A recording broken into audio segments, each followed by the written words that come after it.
Testing 1 2 1 2. 3, 4, 5.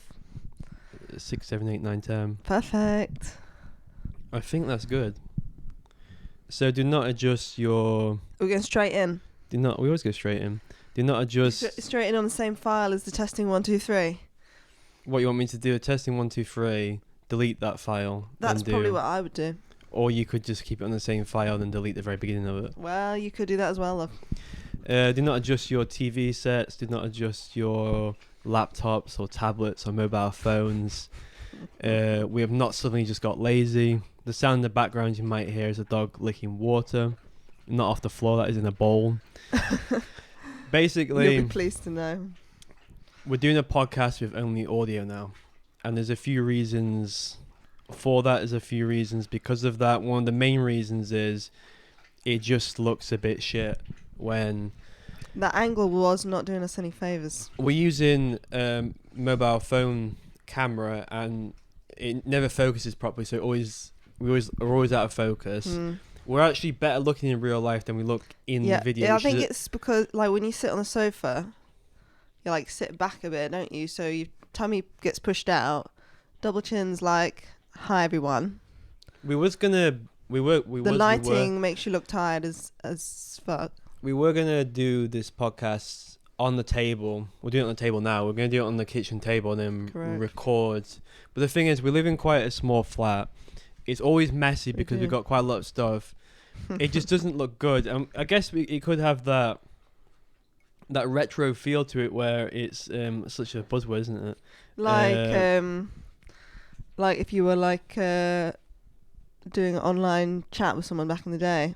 Well, I picture like stacks of books, dishes in the sink, maybe like a cigarette with like smoke trailing out of it. Naughty one. Maybe vinyl playing in the background, a post on the wall. I think if you go for that aesthetic, it would work, but it's just so scruffy. That's like curated scruffy. Yeah, but what we could do, we could actually we could take a picture of... Well, this is what we're going to do anyway. We're going to take a picture of this room and what we're doing. Tidy up a little bit first. And then we'll just enhance it and we'll make it look good, and we can have that as... I don't know if we're going to do a different... you can feast your eyes on that. I don't know if we're going to do a different picture for each podcast. I was thinking that, so it's just a little bit of something. Mix it up a little bit. But the second reason why I want to do audio is because I'm having a year where I'm sort of remembering who I am and what I want to do and what I like. Yeah. So I mainly got in all the podcasts. Thing to do. Sorry. Sounds pretty good. All the podcasts that I mainly liked, well, the podcast where I got into podcasting was XFM, and XFM wasn't even a podcast; it was a radio show, but we listened to it in podcast form. And then the Ricky Gervais show came out, and I used to walk every day to school, or should I say sixth form even, listening to the Ricky Gervais show, and it was funny. It was a complex conversation between two people, but because you didn't see the video, you had to imagine it.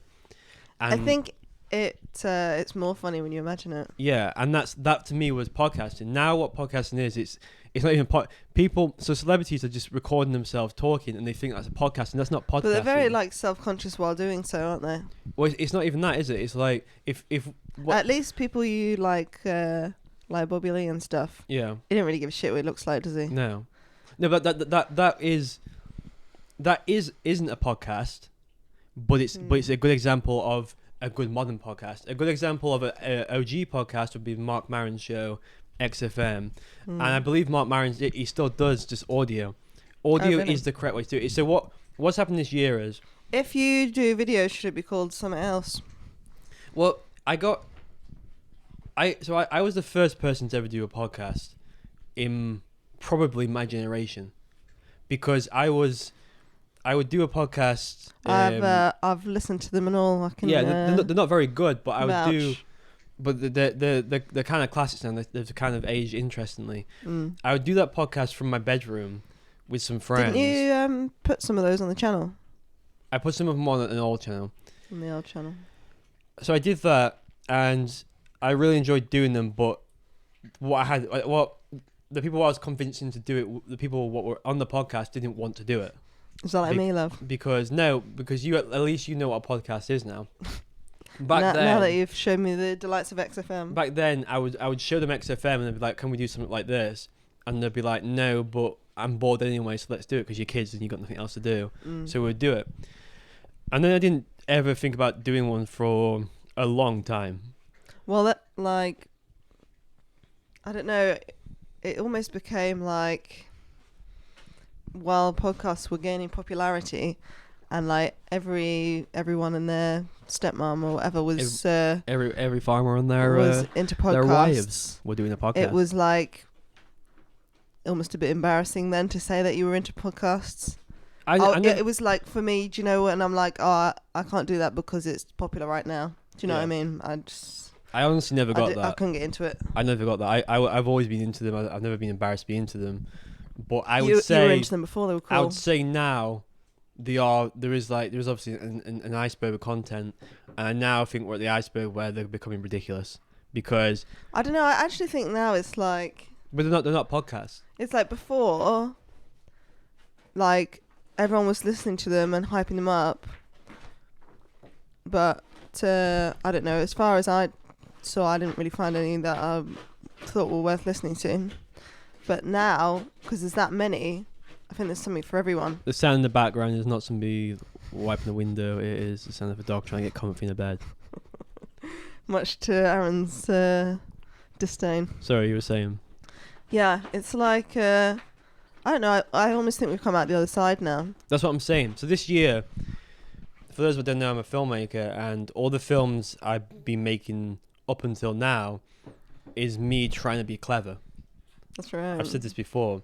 But now this year... You are clever indeed, love. Now this year, I am clever, but now this year, I've decided that I'm going to make a film what I'm proud of. And what that means is I'm going to go back to the roots and use all the filmmaking techniques what I truly love and make, in a way, sort of like an original film, what films should be. Just maturing in your ways. Now, I don't know if this is going to improve subscriptions or viewership or followers, whatever you want to call it. I don't know if this is going to even go anywhere.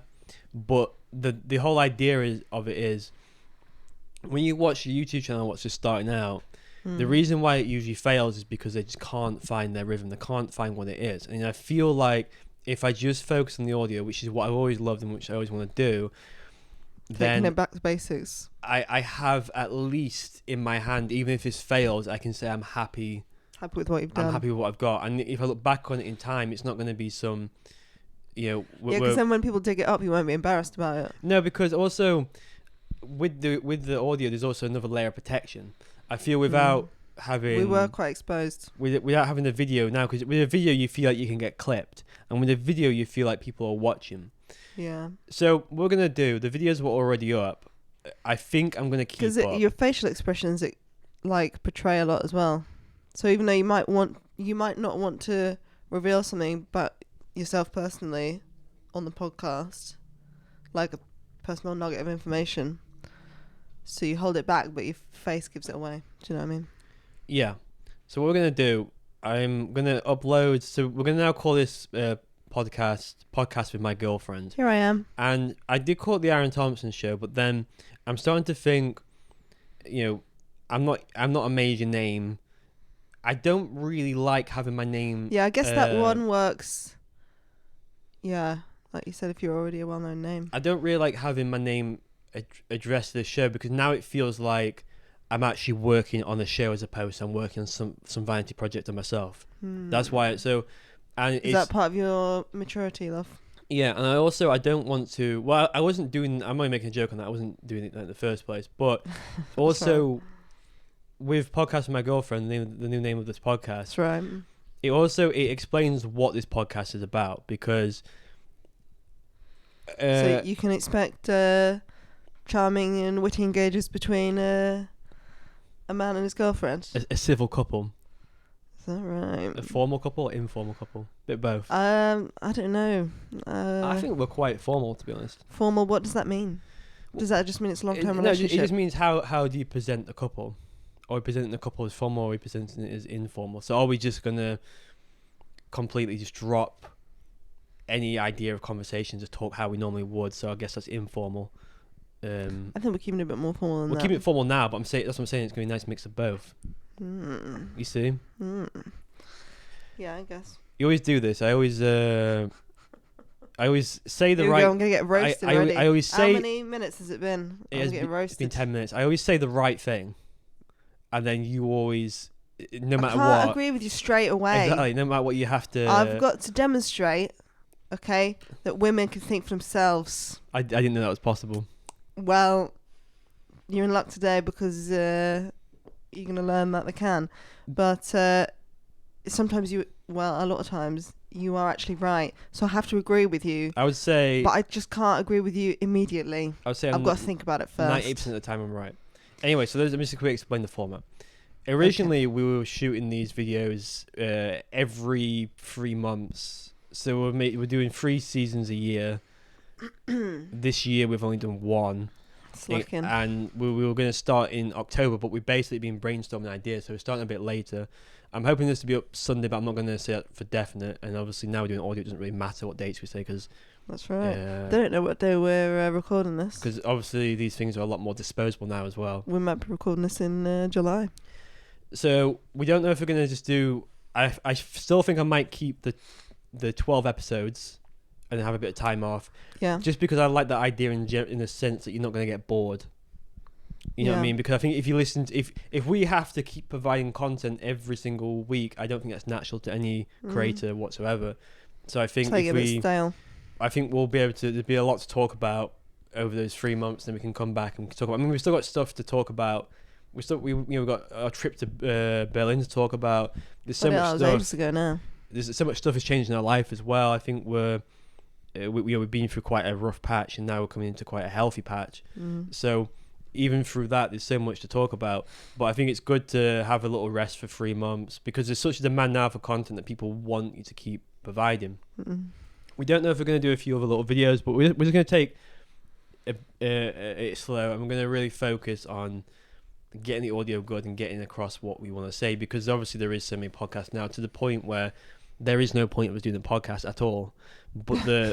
So we have to actually enjoy it. The point is that this is like a love letter. This is something I've always wanted to do. That's right. So I'm not going to not do it, if you know what I mean, even if that means I'm competing against a million podcasts. Yeah. Well, it's not like we think we turn around and all of a sudden it's going to be like 1 million subscribers, you know what I mean? No, but it's also going to be a lot easier. It's going to be a lot more pleasant, and I think it's going to be a lot more pleasant in the ears because the setup to even... We were basically... So me and Sophia... I won't say we necessarily the most hardworking when it comes to the most hours, but we're definitely the most hardworking when it comes to what we're taking on, because we're taking on big, emotionally draining things. You could say too many things. Yeah, what are taxing? So, for example, just so I can explain what I'm saying. So, in Sophia's line of work, I'm not going to... It'll be up to you to reveal. Well, I'm sure it's been revealed already, isn't it? What can we say? Yeah. So Sophia's a vet, and she has a lot of down hours when there's no patients in. But at the same time, when she's doing the surgery, of course, that makes up for it because the stress and the level of involvement in that. And obviously, I'm making films, so I get a lot of downtime in research. But then when I come to make a film, it's literally I'm doing 18-hour days just to get the thing made or get whatever it is or just research. So what we're doing is extremely taxing, and then we're trying to do a full setup, even though we're just a 2-man crew. We're trying to put these ring lights up, and we're trying to get the dogs to be quiet, and we're doing makeup, and then we're doing notes. I'm glad I don't have to do makeup now. It's on audio. So it's a lot more easier. That was literally the only time in the week I was putting makeup on. And because I don't do it every day anymore, I'm rusty as fuck. So it looked terrible. I don't know if a white girl can say that. No, rusty, like out of practice. Oh, I thought you were going to say like rusty AF. No, you thought I looked orange. Yeah. Not that. You don't. Sophia's not a makeup gal anyway. Really? Not really. I've never really been that good at it, to be honest. You try now, don't you? Do you think? Yeah, it's usually when you're around other women. It's competition mode activated. So the war paint comes out, or I think video. It is kind of fascinating how you can any dose of makeup or whatever you want to call it, smudge of makeup can literally change a woman's features. It's crazy. That's why you see like a woman who's through the makeup extremely attractive, and then when you see without, she's just kind of normal looking. Yeah, have you seen those videos where it's like the woman's like 50 something, she's got like horrendous eye bags, like all this stuff, she's got wrinkles, and she'll literally put a full face of makeup on, which will probably take like a couple of hours, but she'll literally look like she's 20 years old. Yeah. I watched a video. Like completely change the shape of the face, double chin's gone, like. I watched a video last night. It was called Chav Girl Gets a Makeover. It's not and obviously, if you're not UK, listen to the whole. I begin. So the word chav is now starting to become derogatory, isn't it? It always was. No, but it was always like you shouldn't say it. But now it's actually. I think it's literally getting to the point where I'm sure. Is it the new pleb? I can't remember that. What happened to that? Just what they used to call the working class, in it, the plebs. Yeah, but I would say chav's more of a style now than an actual like a pleb. Pleb's more. No, I know what pleb means, but I'm just saying what happened to that word. Like pleb's more like yeah, it's gone, isn't it? That person's a pleb. Chav is more when you think of a chav. Well, I feel like back in what we're talking about now, like 2007-ish. Like we always go to 2007. Whenever we talk about 2000, we always go to 2007. It's always got to be 2007. A lot happened that year. Yeah, I feel like there was a lot of stuff in the news about chavs or are they dangerous and like whatever else. Are they dangerous? They're dangerous. But then it just stopped for whatever reason. I guess the media goes on to whatever it wants to sensationalize next. Yeah, so I watched a video of a chav getting a makeover, and it's with the full orange makeup, and then I didn't even realize that. Was it like ironic video? Yeah, there's like makeup around, like there's literally makeup around the eyebrows. I didn't even know that was like there's like so much work what goes into making the British schoolgirl chav. I don't think the schoolgirls dress like that anymore though, do they? Because they've got TikTok and everything. They know more about makeup than we did at that age. I think they do. Well, you think they still go out in the chav style? No. I think it's evolved. Like with the. But it's not really a style. It's. I don't even. Well, so there's like. I'll tell you what is a bit towards that style. These massive eyebrows that everyone's doing. What are they doing? They're still doing them. I haven't seen that. It's been like 10 years now. They've been doing like enormous eyebrows. But if you think. It's not a good look. I think what happens is I think the North and the South, I think they somehow copy each other's style. So I think the chav style, I mean we don't really know. I think the chavs came out of London and like we'll say like Manchester at the same time. Well, maybe that's why I'm thinking it was more back then, because if it was a London thing and I was down there. Because you think about it, like the chavs in London would wear more like Burberry sort of stuff, and yeah, they would wear those. Obsessed with Burberry. What's that new coat I've got? What sort of style is that? It's suede. That's suede. A puffer jacket. Not the puffer jacket. You know the Jack Wells, the coat I've got in the car. Well, it's kind of this style. Yeah. I feel like the Southern chavs, they sort of went for this sort of style, whatever you call it. Just like athletic. No, I'm talking about the fabric. Oh, like velvet? Yeah, like a velvety thing. Oh, that jacket. Like sort of like in the East, like the Cockneys will sort of go for something like that. Yeah. Where I feel up here they went more for like tracksuits and job. But this is the thing. Cold up here, in my generation, so I am the oldest Gen Z you can be, guys. So I'm like I'm 27 now. He's a Zoomer. I'm not actually a Zillennial.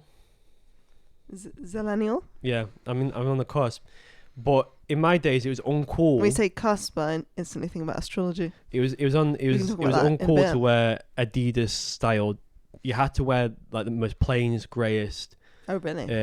Joggers. Yeah, plain grey joggers was part of the style as well. To be fair. And then now it's adapted into. Did you have those little, the little man bags? Well, yeah, I did actually. The Nike man bags. I used to keep apples in them. Oh, you had one personally? I had one personally. I had Atlantic wrote so on it. Would you classify yourself as a chav? I would no. Well, yes and no. I'll answer this in two parts. Were you just cosplaying as a chav? No, I always appropriating. When I was a kid, my style was whatever my parents gave me. So very, very basic style. Then when I got into sport, I just always wore sport clothes, shorts, everything. So I've always worn sport clothes. Then just through wearing sportswear, I got in with like a group of chavs, but I never ever changed my look to be like them. I just so like the man bag. I actually got the man bag when I was at college. Yeah. But I'd say, I mean, the difference between it's been said before. How do men go out without a bag anyway? The real chavs are always next. They put next to the word dosser. So a real chav would be like a dosser who people would benefits and stuff. who wouldn't be able to afford any nice clothing. Yeah, I don't think you can really be a chav if you're coming from a little village. You know what I mean? No, hang on, there's this point. Sorry. And then what's happened is there's been like a mainstream. So it seemed cool to be the dosser. Right. And there's a mainstream thing where now the chavs now it's about what sort of fashion you have. So it's not really the same anymore. It's like if you wear Jack World, you'll get into this gang. And that's happening. That's happening in my generation. I feel the generation below it really was about a real chav was like we're poor. These are the clothes we can afford, and we got this attitude and we're saying F you. But then did they not have the statement pieces like the Burberry or whatever? They did. Or those Nike bags which were quite expensive. But I feel that was more like gang code. Now I feel like it's more of so for example, I had one of those Nike little backpacks. Like what's in now is the headwear, like the balaclava.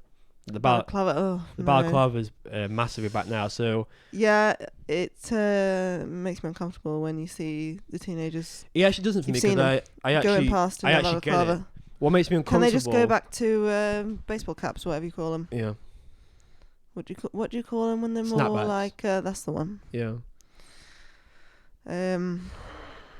What's with the balaclava? Like if you're not planning on committing a crime, or because going somewhere extremely windy, why are you wearing that? It's anonymity. It's keeping you from. It's so people can't see. It's a new style. I but get. Is that because you're up to no good though? I get it and I like it actually. I'm not saying it's maybe appropriate to wear on the streets, but at the same time that's the whole point of it because it's rebellion. It's basically it's a new goth look, but just for guys. This is what it is, and women are wearing them as well. I've seen women in them actually. Really?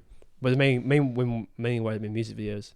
But I think it is very interesting where the fashion comes from, and I would say the whole reason why I don't really ever dress up is A, for comfort, but B, because I kind of do like having those roots, if you know what I mean, back to ties you back to that time, back to the concrete. I see what you mean. I don't know who do they hate on now in the media instead of chavs? I think they go for woke people now. I think that's the new fashion, isn't it? To go for people what are. But isn't the media like woke bashing? The media is the woke, no, and then YouTube and stuff. No, I think the media just uses the woke people for content. For content, yeah. I wouldn't say the news have ever been anything really. I think they just. Or is it just? It's not even like against the woke people. It's just a fact of pitting people against each other over these woke issues.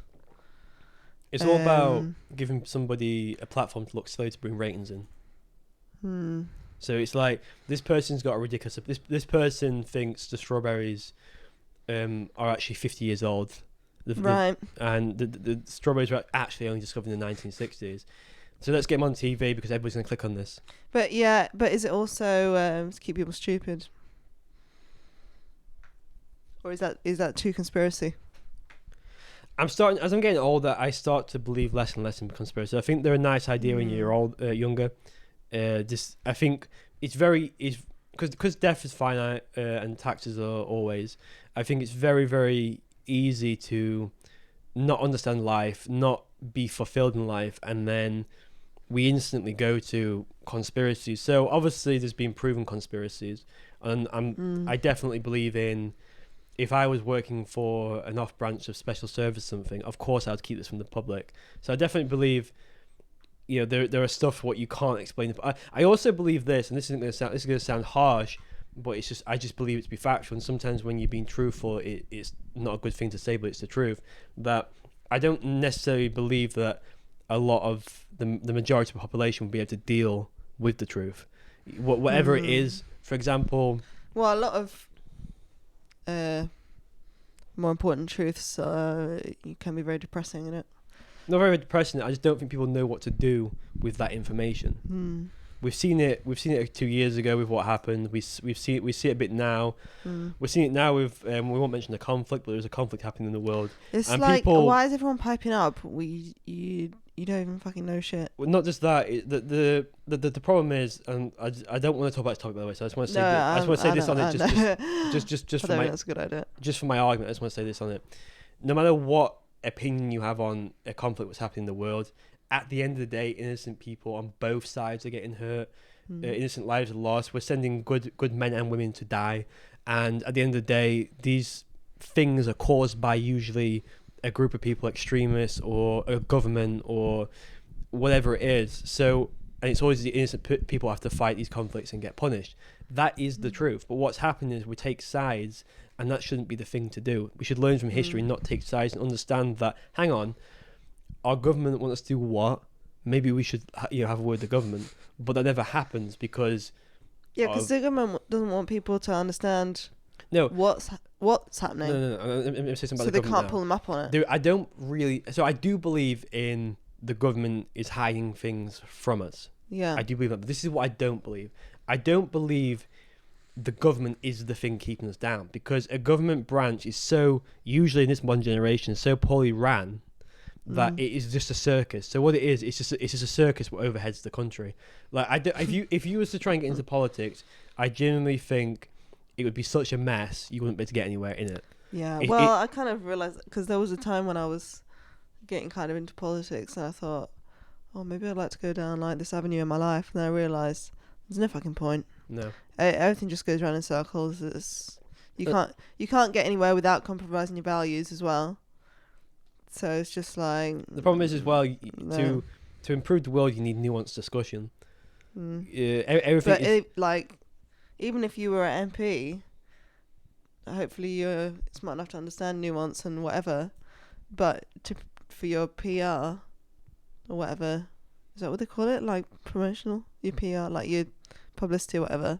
Yeah. You have to pretend like things are black and white and come out with a definitive statement and be pro whatever and against whatever and stick to that. Well, I think it's a strange idea that a government, which is a kind of a small force when you think about the population size, is going to be able to govern the land. I know they have individual parish councils, but if you look at parish councils, they usually have their heads so far up their own arse. That's correct. That they're only really focusing on things what don't really affect the day-to-day person. So I think it's more the government just don't have our interests in mind, as opposed to the government are trying to mind control us. I don't even think the government are capable of mind controlling us. I don't think they're that clever. I probably wouldn't go as far as to say the word mind control, but maybe part of managing a population is just managing how much they're aware of things. The population manages itself now, because if you think about the trend now is to dye your hair a different colour, do whatever it is to be an individual, and that's giving people a sense of freedom, even though they're still going to a normal 9-to-5 job. They're still in this iron cage. So that sense of freedom is actually an illusion, and I think that people are doing that to themselves. I think if the people were to realize, wait, this sense of freedom, and this isn't even the government's fault. This is the individual people's fault, because just because you dye your hair pink, it doesn't mean you're free. It doesn't mean you're liberal. It doesn't mean anything. It just means you dyed your hair pink in a factual way. But people believe that if they do this, they're free and they're different from anybody else. And of course, there are people who are breaking away from society, and they are different. There are other occasions, but the main thing people should be doing is they should actually be freeing their thoughts, not doing it in their actions, not by I'm going to this vegan restaurant.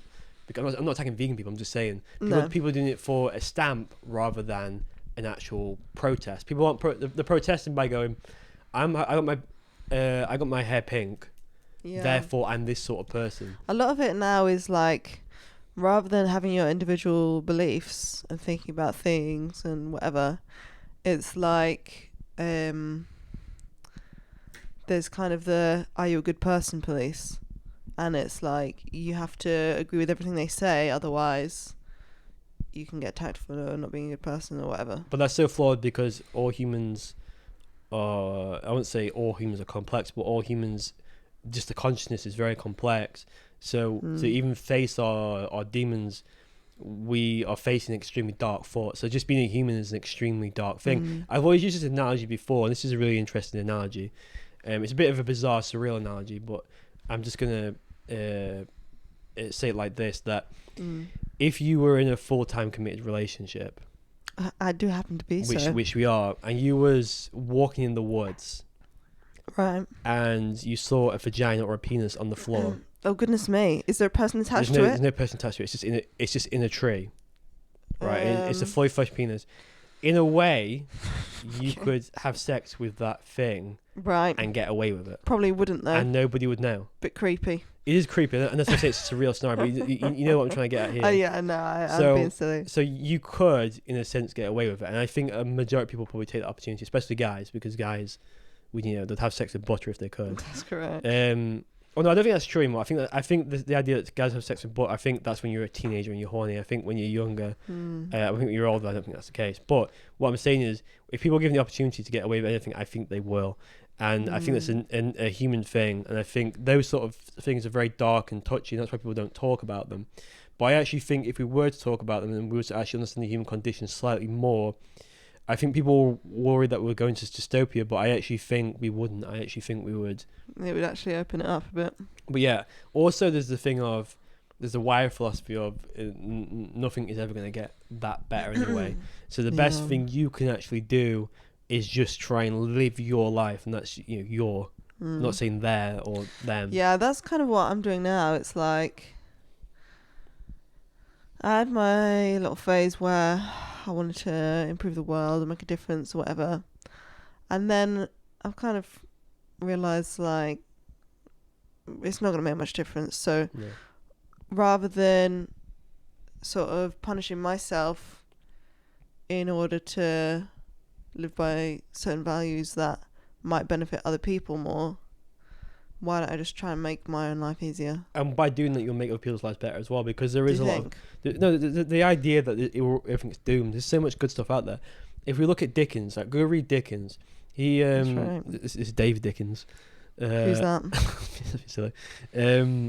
Go read Dickinson's, because he Dickinson's and Sons. Yeah, because when you look at his work is so it reflects now, not just 100 years ago, 200 years ago.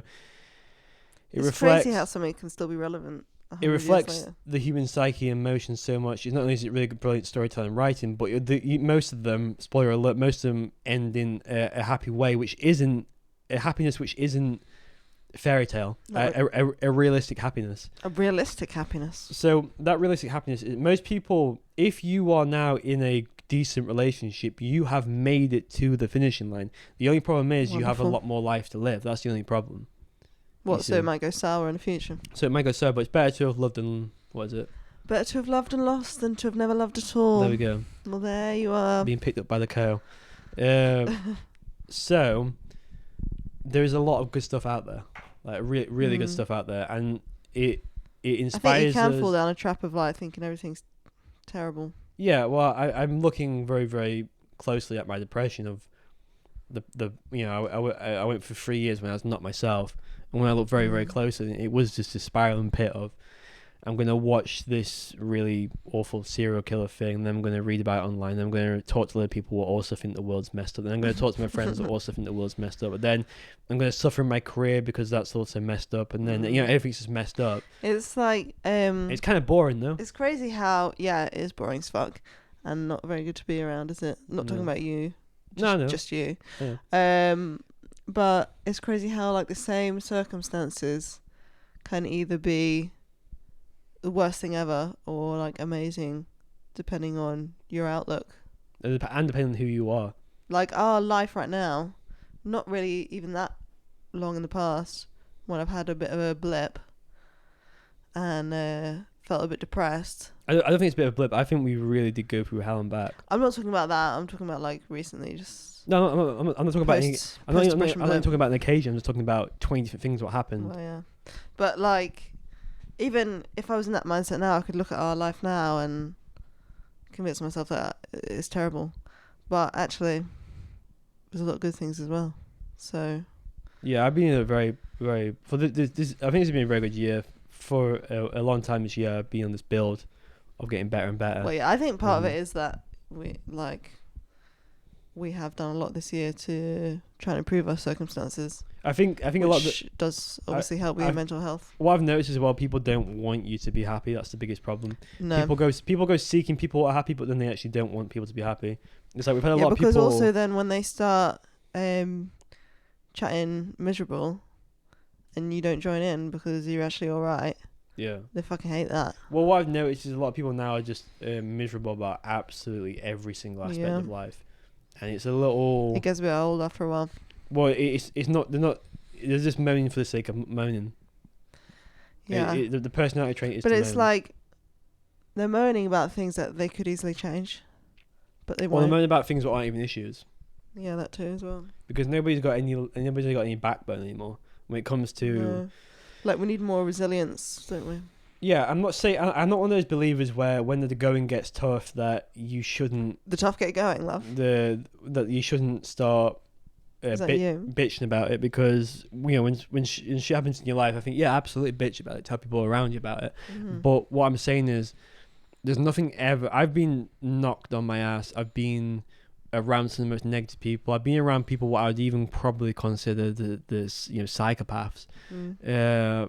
But I've never ever, and they've knocked me down, but I've always managed to somehow get back up, still with the same positivity. Yeah. So it's still that same small bit of candle. And what you actually start to notice is, instead of the philosophy of I need to get knocked down to get better, you start to develop the philosophy of I need to get away from these people, because I'm not even gonna fight these people. Protect your energy. Yeah, protect your energy. So if I'm around people now what are negative, and they start, it's almost like a dye, isn't it? Going into like some water. Like if you think of some water and you think of some red dye going in. It is contagious. You see this negativity going in as the red dye. The idea is not even be in that situation. And I know it's very hard to do, but then it's kind of not. Yeah. Because as a society, we don't really call people out. We don't really, if you're in a toxic workspace, the thing is, people have set their lives up in such a way where they can't get out of responsibility because they generally need the money from the job. So the idea should be, what we should be teaching younger generations is, do not ever create too much responsibility we can't ever get away from. It's like a balance between, because obviously if we were to sit here and say anyone who's unhappy in their life, they need to make a change, well then people will come back and say, well, they can't. But then I think sometimes they go too far with that. And then, they say, someone's working a minimum wage job, they've got 3 kids, or single parent, whatever. Yeah. They can't possibly do anything to improve their life or their circumstances. Well, they can. Obviously, I'm not minimizing their struggles, obviously. So, it's easy for us to say that because we're starting off from a better vantage point. Yeah. But I also don't think it's out of order to say there are actually things that you could still do in that situation to improve your life, and it's your responsibility to do that. We've worked really hard to get to that vantage point, and that's the whole point of the argument. We're coming from a vantage point, but we've worked extremely hard to make sure to get to that vantage point. Like we're doing everything. We're not doing things by the book, but we're doing things by our book. We've got things planned out. We know not to invest in this yet, not to do that yet. And because of that, we have no stress, little stress, minimum stress. Yeah. And we're able to do the most in life. It's like, for example, the idea is that our grandparents, they could rush into relationships and have a child because things were slightly different back then. Slightly. I think people were, I don't know, maybe this sounds dumb, but like the kids were raised by wolves. More values. So even though because we were talking about this a little bit earlier, but you'd go straight into marriage with a guy, obviously talking from a female perspective, and your whole life would depend on that guy. Yeah. But you would probably be all right because that guy has been socialized from a child that when he gets married, he's responsible for the safety and protection and provision for his family. That includes you. So he's more likely to do a good job at that. Whereas now, they've obviously not been told that. No.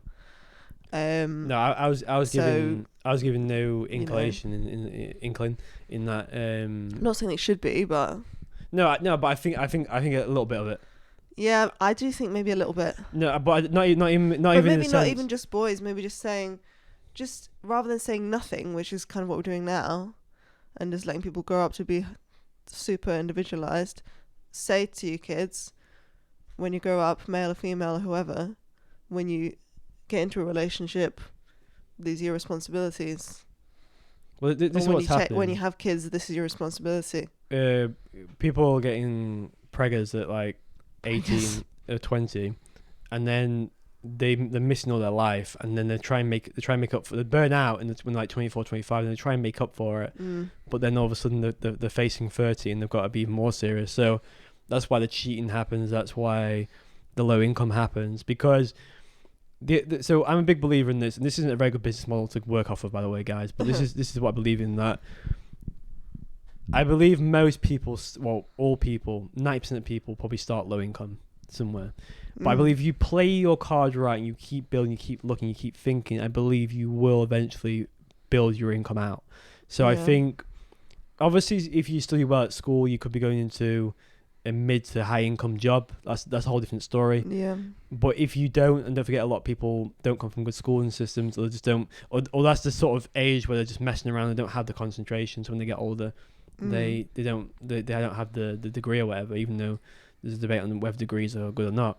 But people need to understand that life is like building a house, and you have to work for everything. And that's what people should be taught. They should be taught, if you want a decent relationship, you have to completely engineer and retool yourself to be in a position to get somebody suitable for you, and to also provide a suitable person, the candidate for that person. Yeah. And it's the same with every single aspect. You're starting as a pot washer, then you're a waiter, then you're a bartender, then maybe you're a manager, then maybe you own the bar. Yeah. That's how that is the thing. I know those chains are hard to work on. That's where competition comes in. But everybody in their mind should have the hope and the ambition that I'm not gonna. This is what a lot of people say they're okay just doing this. And I was gonna bring that up, because some people are like, oh, I just want to go to work, put the minimum in, get some money enough to be alive, and that's all I want. That's fine, but then those people then can't come around and moan, because the people who are talking now, so us, we can't do anything about the expenses rising. We can't do anything about the homelessness. We can't do anything about all these issues coming. We can talk about them, but that's all we can do. So I would recommend everybody individually to, I know it's going to sound extremely selfish, to focus on themselves and make sure they are living their best life. But then it's also like, how many minimum wage jobs do we have in this country? Probably millions. Someone's got to do those. Yeah, that's so obviously that person needs to. That's the swing of the argument, isn't it? Have enough money to live, don't they? But that's how we're not dividing the wild. We're only dividing the wild by how much berries we actually get. But when it comes to the society, we can be divided in the sense where, in order to run the society, we need these minimum wage jobs. Yeah. Even the people working these jobs look down on these jobs. So these people walking around with no self-respect. These are the people who are the ones who complain, because that's what I'm saying. We are in the kind of a privileged position, so we can, in a sense, align more to happiness. Yeah.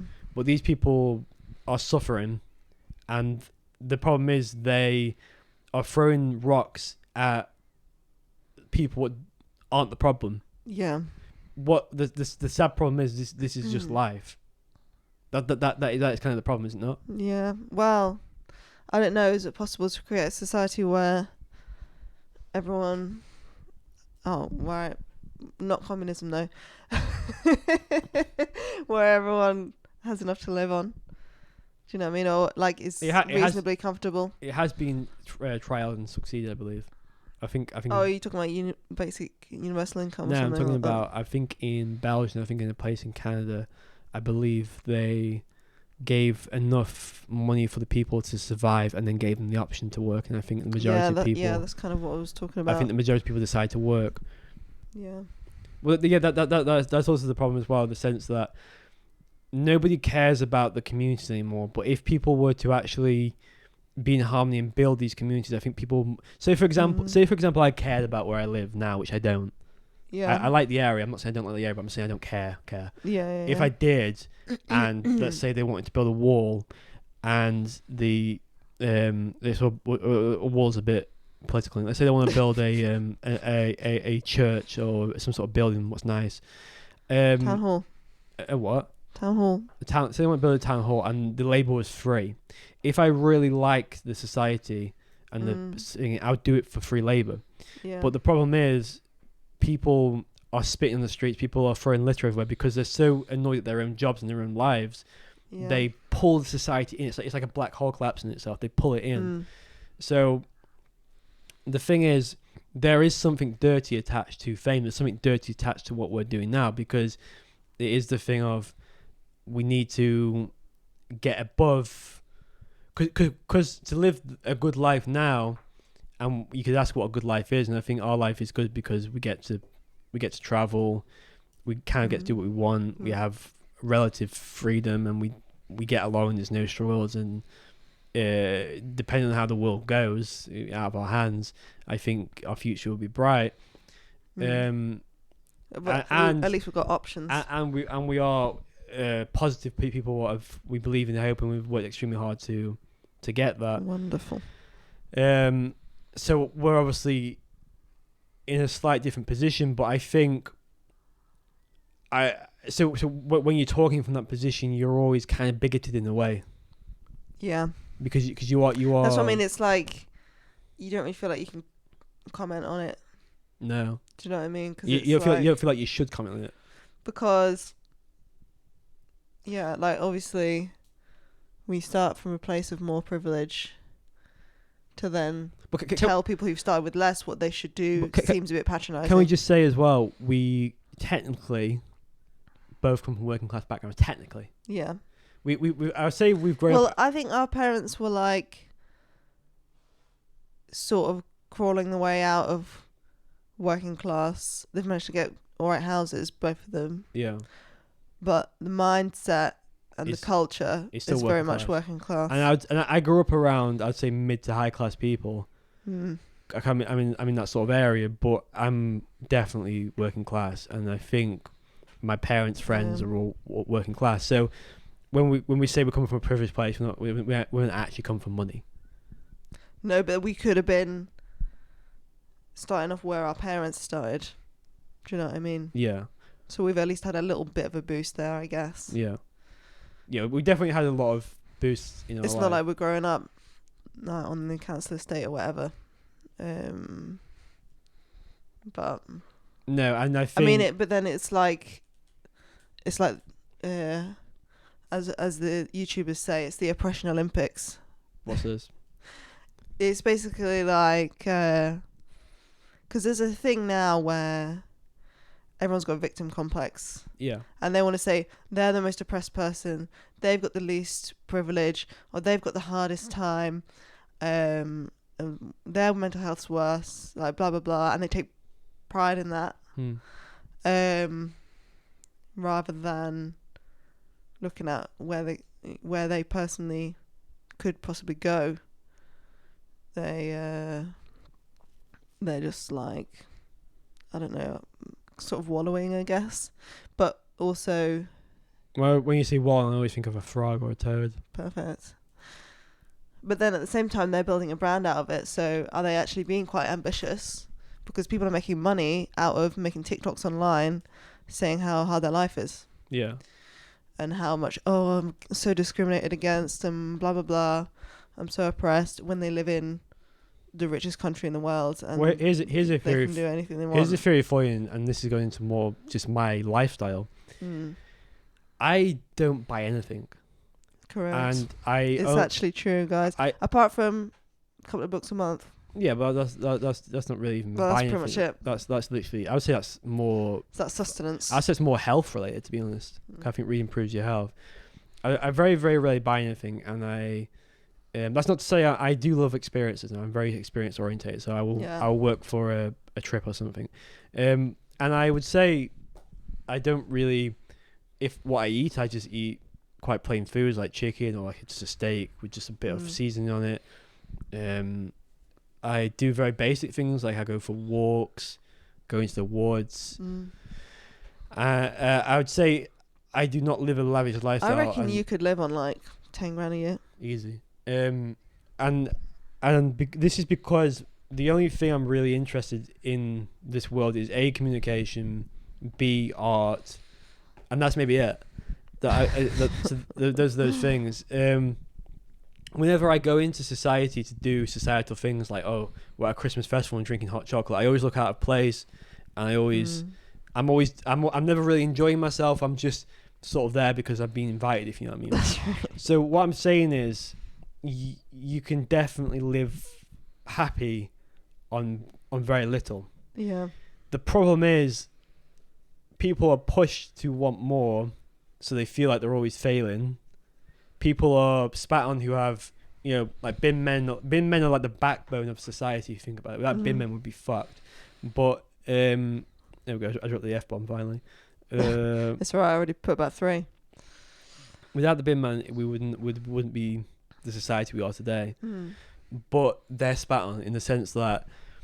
Yeah, it's like when these Karens go to Cambodia or something like that. I don't think Karens go to Cambodia. There was some Karens on that cruise. Was there? Do you not think? Yeah, there's some Karens on that cruise. Well, not full-blown Karen, but I'm talking like... They didn't get off at the port and go to... They'll turn the nose up at the fact that there's like waste on the streets.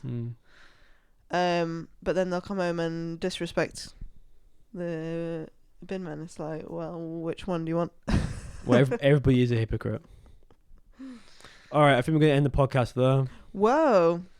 Oh, it's a bit of a tease, isn't it? This new shorter format. Well, we usually do we've done 50. Like 50 minutes. Nearly 52. Wasn't the brief 45? We're aiming for 45, and We've gone off. I was keeping my eye on 45. What usually happens is at 35, topics were about winding down a little bit, and then we spoke to 50 now. We're not actually going to stick to just doing 45s or anything like that. We're just aiming for a 45. And yeah, like we said before, we don't know. What's the longest we've done? Like 2 hours? We used to do like 2 hours and just like... Mental, innit? Yeah, I think the conversation's been a lot natural without the camera. And I think it's... I think it's been better. I think this is a step in the right direction. Because every time I was on the camera, I was like thinking about whether it looked like shit on the camera. Yeah. Just really self-conscious. So anyway, it's all good. Thanks for listening. Oh, bye. Don't forget, this is an indie podcast, so it's very important to like and subscribe. If you do like it, to share it around. I'm probably going to clip bits from it. I probably should be keeping notes to know what bits to clip, but that's not for you guys to know. I think that's it. So we're out. Goodbye. Peace, love, and do your thing. Wonderful.